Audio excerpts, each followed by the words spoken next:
Ada sesuatu yang ajaib tentang malam saat semuanya melambat dan cerita-cerita terbaik mulai keluar dari bayang-bayang.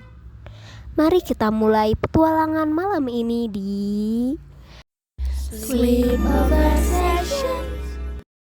Yo, what's up? Kembali lagi di podcast terbaik se-Indonesia dan juga di channel YouTube terbaik di Indonesia, dimana kalau bukan di podcast Sleepover Session. Di kali ini kita akan membicarakan tentang seni tari nih. Seni tari yang emang di Indonesia tuh banyak banget kan, tari-tarian yang emang sudah membudaya dari zaman dahulu kala. Nah, kita juga sudah mengundang dua orang penari terbaik di Indonesia, terfenomenal, siapa lagi kalau bukan dua penari keren ini. Kita sambut dia, Vira dan juga Elisa. Ayo guys, duduk. Silahkan, selamat datang di kasur yang panas ini. Kita akan ngobrol tentang pagelaran yang baru saja diadakan di SMA Negeri 1 Megamendung nih. Kebetulan teman-teman semua ya, dua orang teman saya di samping kanan dan kiri saya ini tuh mengisi acara juga di pagelaran seni tari di SMA Negeri 1 Megamendung. Nah, teman-teman mau tahu slogannya seperti apa? Tonton sampai habis. Nah teman-teman, kita sekarang sudah ada bersama dua narasumber yang terfenomenal ini ya. Sekarang pertama-tama kita harus nanya dulu nih kabarnya. Gimana nih kabarnya setelah pagelaran ini? So far kabar aku sekarang alhamdulillah masih baik, masih diberi kesehatan sama Allah Subhanahu wa taala. Sama sih aku juga, alhamdulillah ya masih diberi kesehatan. Nah, dengar-dengar kan baru aja nih kemarin bulan November kemarin ya, pagelaran itu dilaksanakan di SMA Negeri 1 Megamendung nih. Kira-kira kelas kalian tuh menampilkan tarian apa dan dari daerah apa sih? Nah, kalau dari kelas kita sendiri yaitu 1210, kita menampilkan tarian Asmara Putri Kirana. Asmara Putri Kirana itu tarian berasal dari Jawa Timur dan itu ada ceritanya tersendiri loh. Betul. Jadi ceritain tentang seorang anak perempuan yang jatuh cinta kepada rakyat jelata ya kalau bisa dibilang. Terus ditentang oleh bundanya ya. Itu sih. Konflik-konflik selain itu tuh apa sih yang terjadi di apa sih di tarian yang kalian ambil tuh apa aja sih? Baik, konfliknya itu jadi kayak seorang putri yang jatuh cinta sama yang tadi Pila jelasin rakyat jelata, tapi si bundanya itu gak merestui. Nah, karena si bundanya gak merestui, jadi si Putri Kirana ini tuh marah gitu. Terus pasukan si bunda sama pasukan si orang yang disukai sama Putri Kirana itu tuh kayak berantem gitu. Aduh, aku perangan lah. Terus tapi tanpa disengaja, tapi sebenarnya sengaja sih Putri Kirana itu ngebunuh ibunya sendiri. Ya terus kayak di pasukan siapa tuh si pangeran itu kan monyet-monyet. Kayak siluman gitu, jadi ngebunuh si dayang-dayang si ratunya. Nah, dari makna yang kita dengar tadi kan kayak kesannya tuh serem banget kan tarian ini, tapi kayak kalian tuh ingin mengungkapkan kesan dan pesan apa sih yang kalian ingin ungkapkan kepada para penonton di luar sana? Kalau dari aku pribadi sih ya, kesan dan pesan dari aku, pesan dulu ya. Pesan itu kita harus nurut sama orang tua, karena bagaimanapun orang tua itu mau yang terbaik buat anaknya. Meskipun anaknya suka, tapi orang tuanya tahu kalau itu nggak baik, mending nurut aja gitu. Menurut kamu? Kalau aku pesan dari aku buat anak-anak yang jatuh cinta terus gak direstui sama orang tuanya, mendingan nurut aja ya. Karena kan kita nggak tahu orang tua tuh punya pikiran apa sampai kita dilarang untuk menjalin hubungan dengan laki-laki itu, antara dia kurang mampu mungkin untuk menghidupin si perempuan itu, gitu. Oke. Aku dengar-dengar juga kamu Elisa itu kan juga selain sebagai penari kamu juga koreografer nih. gimana sih cara kamu supaya bisa nertibin para penari-penari ini, dan gimana caranya kamu bisa dapetin gerakan-gerakan yang sesuai dengan konsep yang udah kamu pilih? Jujur kalau buat ngatur si anggota penari itu agak sulit ya, apalagi orang-orangnya itu keras kepala gitu.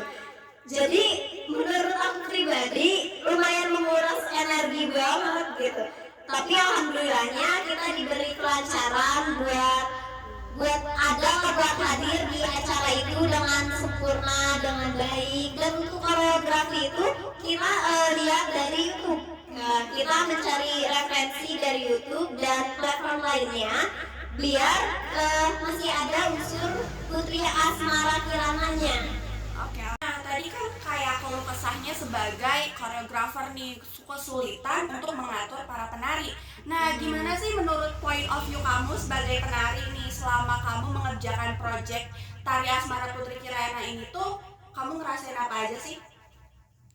Kalau dari aku pribadi sih nggak ngerasain apa-apa ya, cuma kadang susah buat apa sih kayak bukan ngelatihnya, kayak apa sih buat mempelajari si gerakan itu, karena aku sama yang lain kadang beda gerakan-gerakan, ada yang kelebihan, terus kadang aku udah bener nih, temen aku nih yang ini yang salah gitu, jadi lumayan lah buat sulit lah.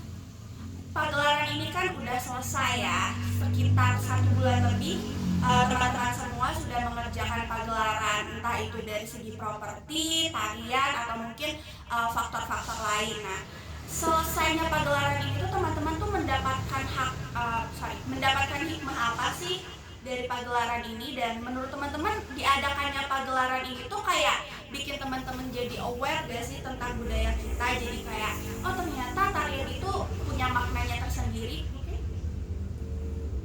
Nah, jadi kalau misalkan hikmah dari pagelaran kita ini, kita bisa belajar bahwa gak semua pemikiran orang itu sama guys. Jadi walaupun kita berpendapat, tapi masih ada pendapat lain, dan pendapat lain itu harus kita tampung bersama. Tidak boleh egois dalam tim ataupun proyek-proyek yang lain gitu. Kalau dari aku sih nggak ada ya, nggak ada sih. Tapi capek pagelaran dia nggak dapet apa-apa. Cuma sekarang aku jadi tahu gitu, kayak aku tuh nggak tahu kalau ada Asmara Putri Kirana, jadi kayak tahu itu aja sih. By the way, buat teman-teman semua mungkin kayak confused Asmara Putri Kirana tuh apa, pagelaran SMA Negeri 1 Megamendung tuh apa, teman-teman bisa nonton di channel YouTube kita ya, nanti yang sudah diposting juga sebelum ini. Jadi teman-teman bisa nonton selesai nonton podcast ini ya. Oke. Kita tadi udah ngomongin tentang tari-tariannya nih, keluh kesahnya selama pagelaran. Nah, apa sih yang ingin kalian tonjolkan di pagelaran ini tuh apa sih? Kalau dari aku sendiri ya, dari aku pribadi, hal yang pengen banget aku tonjolkan dari si pagelaran ini itu bahwa kita orang-orang pendiam di kelas itu sebenarnya bisa joget guys. Gitu, jadi jangan melihat dari covernya. Si pagelaran udah selesai nih. Apakah kalian merasa puas dengan hasil kerja kalian, atau mungkin kayak harusnya ini tuh kayak gini loh? Mungkin bisa.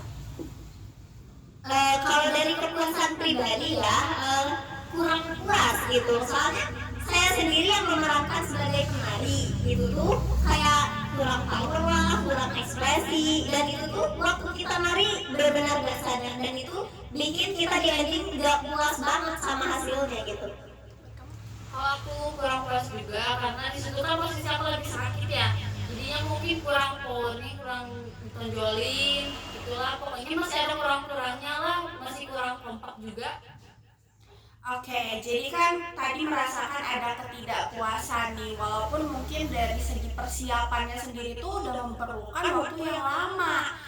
Nah, teman-teman semua ya yang sudah menonton podcast kita kali ini, jadi teman-teman semua tahu nih bahwa di balik layar pagelaran yang walaupun mungkin cuma 10 menit, 15 menit aja tuh memiliki perjalanan yang panjang di belakangnya.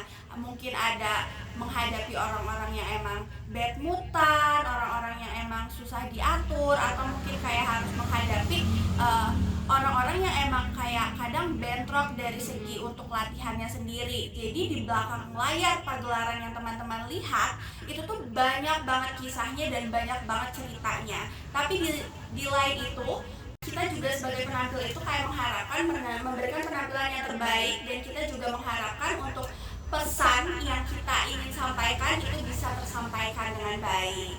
Sekian dulu kayaknya ya podcast kita hari ini, harus kita tutup karena ini jam udah kayak malam banget. Kita mau bobo cantik.